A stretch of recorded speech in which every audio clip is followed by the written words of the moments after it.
Hello friends, कैसे हैं आप सब। So welcome back. एंड एहसास के लास्ट पार्ट में आप सभी लोगों ने सुना कि शानवी ने अपने हाथों से जिया की शर्ट को कसकर पकड़ लिया था। उसके नाखून जिया की त्वचा पर चुभने लगे थे, पर जिया को इससे अलग ही प्लेजर मिल रहा था। शानवी अभी भी कांप रही थी। शर्म ने अभी भी उस पर अपना कब्जा बना रखा था।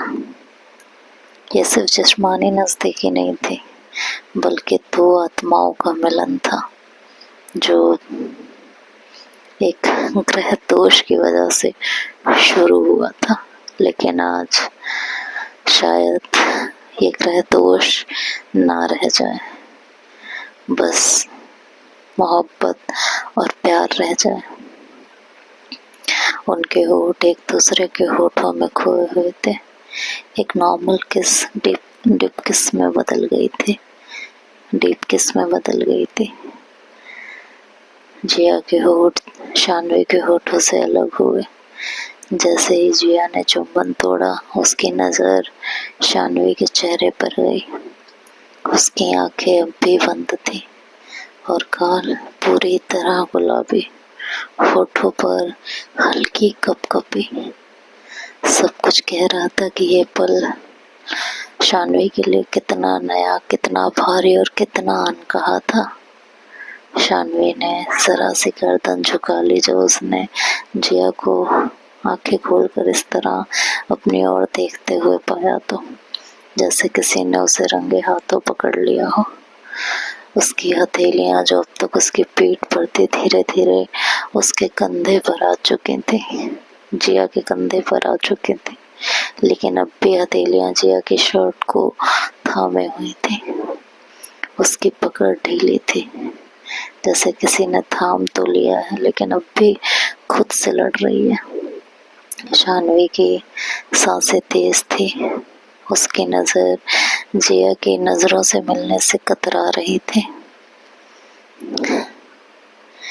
जिया ने सब महसूस किया। उसने पीछे हटने की बजाय शानवी के चिन को 2 उंगलियों से धीरे से उठाया। जिया ने मुस्कुराते हुए कहा, आप तो घबराती हुई भी बहुत प्यारी लगती हैं। शानवी की पलकें फड़की। उसने एक हल्की सी सांस छोड़ी, जैसे हिम्मत जुटाकर जिया की तरफ देखा और बस एक पल के लिए और फिर नजरें हटा ली।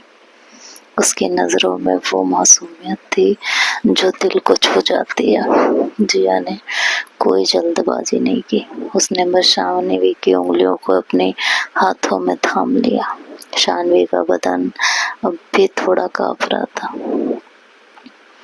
उसने अपनी नजरें झुकाए एक धीमी सी सांस ली। जिया ने बहुत धीमे से, बेहद सावधानी से शानवी के पेट पर अपनी उंगलियां रखी। शानवी के कमर में हल्की सी सिरहन दौड़ी। उसने आंखें और ज्यादा कसकर बंद कर ली, होठ भींच लिए, जैसे अब खुद को किसी लहर के हवाले कर रही हो। शानवी की पीठ पर अब भी ब्रोलेट की स्ट्रेप्स थी, जो जिया ने छुई तक नहीं थी। सिर्फ उंगलियों से उसके पीठ के बीचों बीच हल्की हल्की लकीर बना रही थी। शानवी की सांस एकदम अटक गई थी और एक मध्यम से सिसकारी उसके होठों से निकली, बिल्कुल वैसी जो शर्म और तड़प के बीच से फूटती है। उसने इस तड़प को संभालना नहीं, ये बेचैनी उसे एक कदम जिया से दूर ले गई, जैसे कहना चाहती हो कि थोड़ा रुक जाइए। लेकिन होठों ने कुछ नहीं कहा था। कमरे की नर्म रोशनी अभी भी दोनों के ऊपर पड़ रही थी और उस रोशनी में दोनों का जिस्म चमक रहा था। उनकी शानवी की सांसें अब भी तेज थी, बस एक बसी हुई गर्मी जो खुद को समझाने की कोशिश कर रही थी। जिया और आगे बढ़ी। उसने शानवी के बाजुओं को थोड़ा सा छुआ तो शानवी जैसे खुद में सिमट सी गई। वो एक कदम और आगे हो गई। जिया ने अपना फोन उठाया। अपने दिल की बातें वो होठों से पता नहीं क्यों बोल नहीं पा रही थी। फोन उठाया, उसमें कुछ देखा और फोन फिर साइड में रख दिया। शानवी की सांसें भारी हो रही थी। शानवी ने अपनी सांसों को कंट्रोल करने की पूरी कोशिश की थी। जिया शानवी को वहाँ खड़ी खड़ी देख रही थी। उसके एहसासों को समझने की कोशिश कर रही थी। कुछ पल ऐसे ही बीते। फिर शानवी ने गहरी सांस ली, जैसे एक तूफान को भीतर से रोक रही हो। जिया के होठों पर एक सुकून भरी मुस्कान आई। वो धीरे धीरे बिना आवाज किए एक एक कदम के साथ शानवी के करीब आई और बिना उसे हाथ लगाए उसके कानों के पास गई। शानवी जिया की नजदीकी महसूस कर रही थी और उसकी सांसें भारी हो रही थी। जिया ने हल्के से अपने होठ शानवी के कानों के करीब लाए और उसके कानों में धीरे धीरे एक सॉन्ग गुनगुनाया। ये रंग है बदले, बदली है नजाकत, तुम जाने तमन्ना, लगती हो कयामत, हल्का सा तबस्सुम, मासूम अदाएं, तुम्हें पाने को मेरे बेचैन बाहें, चूम लूट तेरे दिल की यही ख्वाहिश है, चूम लूट तेरे दिल की यही ख्वाहिश है।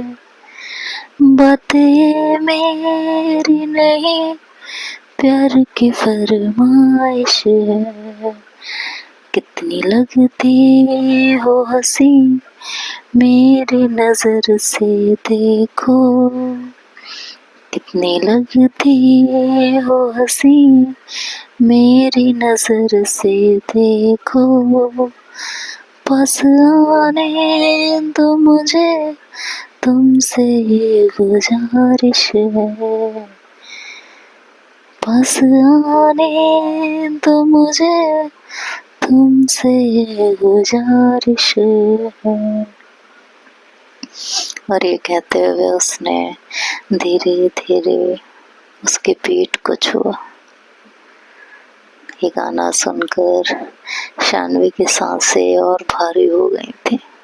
उसके होठों पर एक स्माइल आ गई थी। जिया के सॉन्ग में उसने अपनी खूबसूरती को पहचाना था। शानवी आगे नहीं बढ़ी, उसने बस अपनी आंखें बंद कर ली। जिया के हाथ धीरे धीरे फिर से शानवी की कमर पर आए तो शानवी की सांसें एक पल के लिए अटकी। फिर धीरे से उसके शरीर ने खुद को जिया के करीब ढाल लिया। शानवी ने खुद को और ज्यादा उसके पास किया, जैसे अब उसमें रुकने की चाह ही नहीं बची थी, बस बह जाने की थी।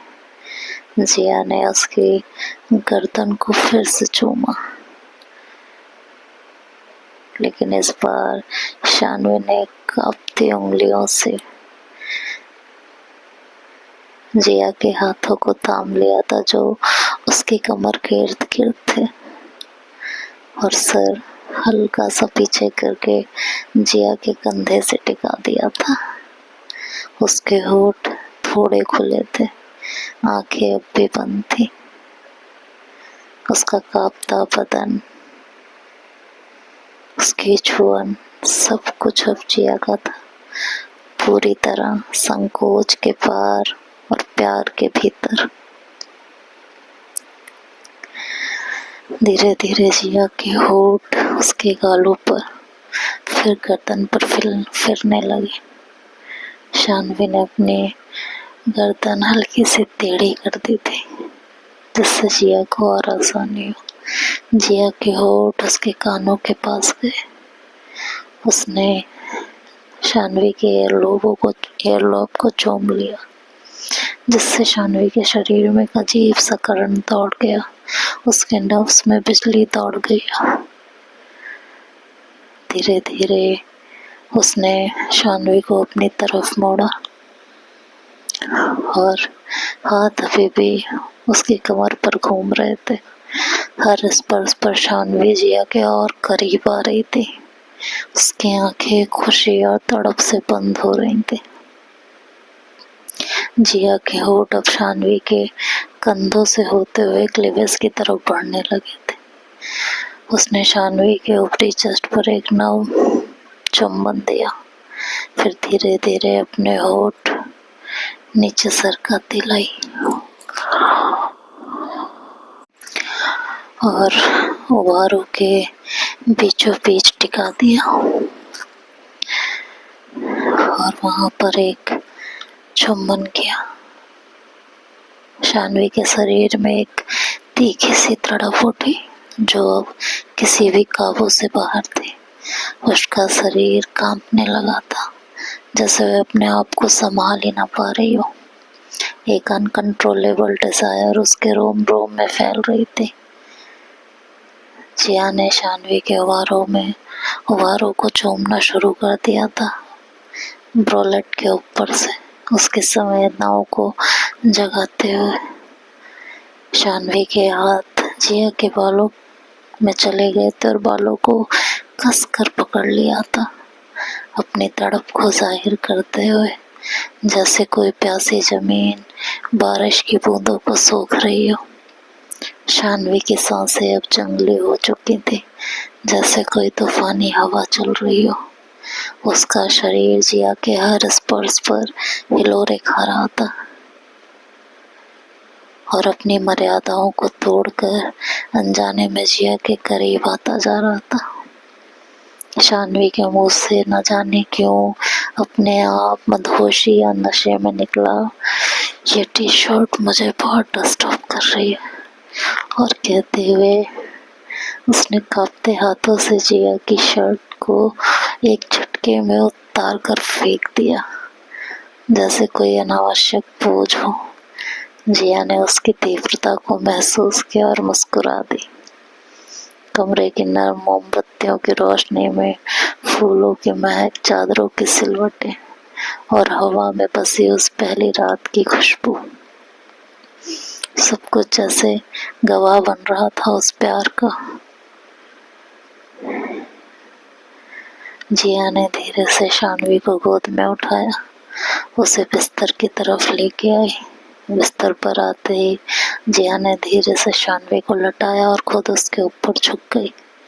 उनके होठ अब एक दूसरे के होठों से जुड़ चुके थे और हाथ एक दूसरे के जिस्म पर आजादी से घूम रहे थे, एक दूसरे की स्किन को महसूस कर रहे थे। जिया का हाथ अब शानवी के चेहरे पर, गर्दन पर, फिर कंधों पर घूम रहा था, हर जगह को कोमलता से छू रहा था, जैसे कोई आर्टिस्ट अपने मास्टरपीस को निहार रहा हो। शानवी ने अपने हाथ जिया की गर्दन में डाल दिए और उसे अपनी ओर खींच लिया। अब उसकी तड़प साफ थी, उसका शरीर पूरी तरह समर्पित था। कमर से ऊपर सिर्फ ब्रोलेट, जिसके स्ट्रैप अब भी उसके कांपते कंधों पे लटकी हुई थी। जिया ने उसके माथे को चूमा, फिर उसकी कलाई को, फिर उसकी उंगलियों को, हर वो हिस्सा जो अब खुद को जिया की मोहब्बत के नाम कर चुका था। कमरे में खामोशी थी, सिर्फ उनकी सांसों की तेज आवाज और धड़कनों की धुन सुनाई दे रही थी। जिया ने शानवी के माथे को फिर से चूमा। उसके चेहरे को बहुत गौर से देखा। जिया ने धीरे से साइड टेबल पर हाथ बढ़ाया और कमरे की लाइट बंद कर दी। कमरे में पूरी तरह अंधेरा नहीं था। बाहर से चांदनी की रोशनी अंदर आ रही थी जो उनके मिलन की साक्षी बन रही थी, और कमरे में डिम लाइट सभी भी थी जिसमें वो एक दूसरे को देख सकते थे। अंधेरा होते ही कमरे में एक अलग इंटेंसिटी छा गई थी। उनकी सांसें और उनके दिल की धड़कनें एक दूसरे की मौजूदगी का सबसे बड़ा सबूत बन रही थी। जिया ने धीरे से शानवी के होठों को फिर से चूमना शुरू किया। ये चुंबन अब पहले से ज्यादा गहरा और ज्यादा पैशनेट था। शानवी ने भी उतनी ही शिद्दत से जवाब दिया। उसके हाथों ने जिया के कंधे को कसकर पकड़ लिया था। जिया ने अब उसके ब्रालेट के स्ट्रिप्स उतारी। धीरे धीरे उस लिबास को उसके शरीर से, उसके बदन से आजाद कर दिया था। शानवी ने आंखें बंद की, लेकिन चेहरा जिया की तरफ ही था, जैसा वो चाहती थी कि जिया उसे पूरा देखे, समझे और फिर अपनाए। उसने अपनी शर्म को छुपाने के लिए अपना सर जिया के सीने पर टिका दिया था। सांस एक लय में, दिलों की धड़कनें एक ताल में धड़क रही थी। जिया का हाथ धीरे धीरे उसके चेहरे से होते हुए, उसके कंधों से होते हुए उसके हाथों पर पहुंचा। उसके सर को धीरे से अपने सीने से पीछे हटाया और तकिए पे रखा और शानवी को बड़े ध्यान से देखने लगी। जिया के होठ धीरे धीरे शानवी के होठों से नीचे सरकते हुए उसके गर्दन, फिर कंधों से होते हुए उसके उभारों पर पहुंचे। जिया ने अपने होठों से शानवी के उभारों को ढक लिया था और उन्हें धीरे धीरे चूमना और सहलाना शुरू कर दिया था। शानवी के मुंह से गहरी सिसकियां निकलने लगे थे और हाथ जिया के बालों को बहुत कसकर पकड़े हुए थे।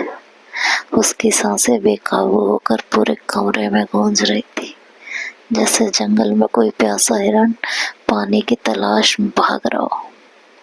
उसके शरीर में एक अजीब सी उत्तेजना फैल गई थी। वह अपने अंगों पर जिया के स्पर्श को महसूस कर रही थी और खुद को संभालने में पूरी तरह से असमर्थ थी।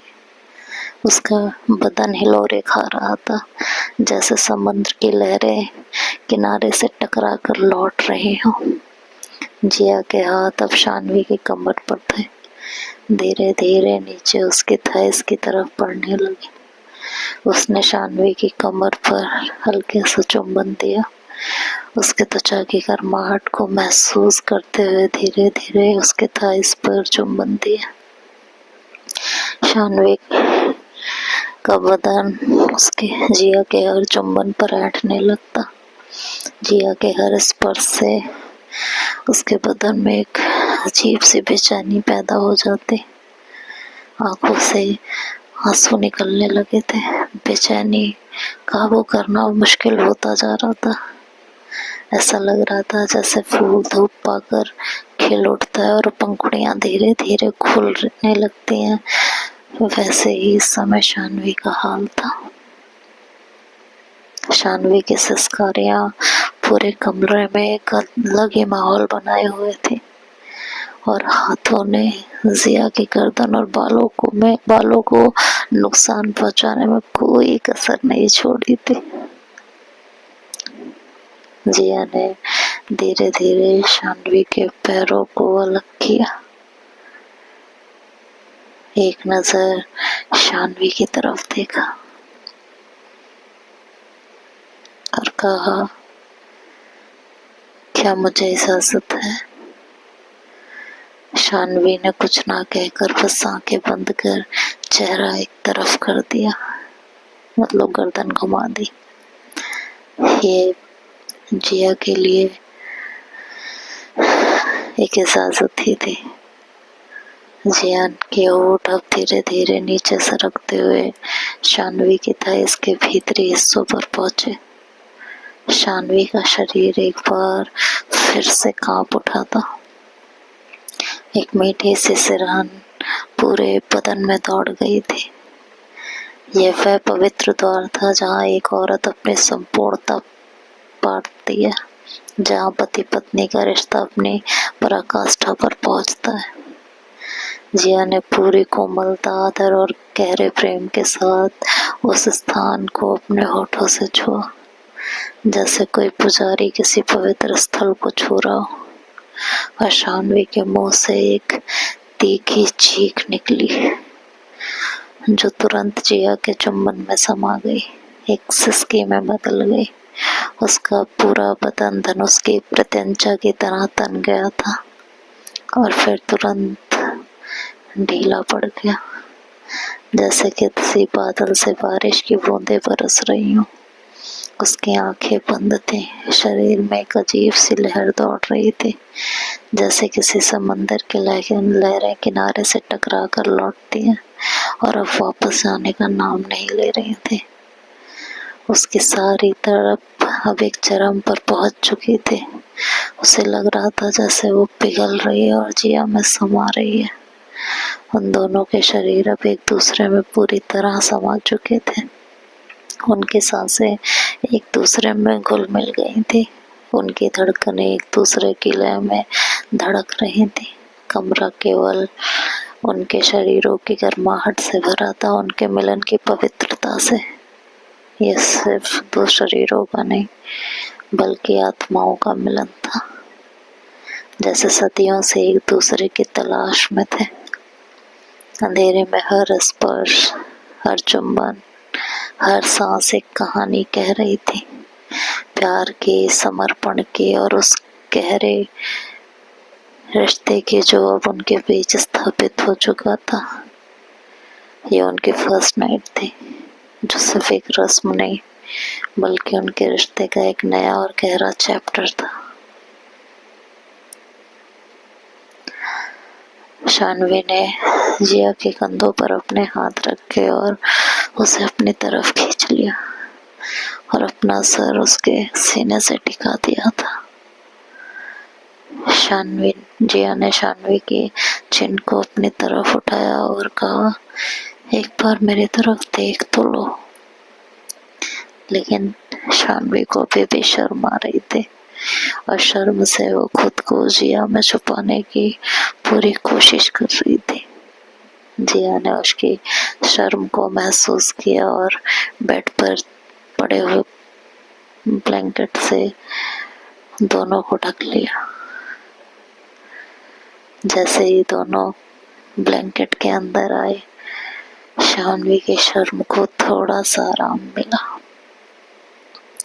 उसने अपना सर अब जिया के सीने पर टिका दिया था और हाथ जिया की कमर के इर्द गिर्द कस दिए थे।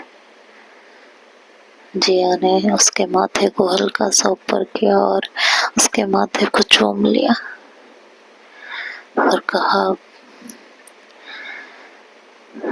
तुमने मुझे वो खुशी दी है जिसे मैं शब्दों में बयान नहीं कर सकती। Thank you so much. और दोनों एक दूसरे के धड़कनों को महसूस करते हुए नींद की आगोश में जा चुके थे। हाँ, बिल्कुल वैसे ही जैसे बाहों के दरमियां दो प्यार मिल रहे हैं, ऐसे करके आए। चलो मैं रख रही हूँ, bye bye, take care, good night, कल मिलते हैं, मैं भी सोऊं।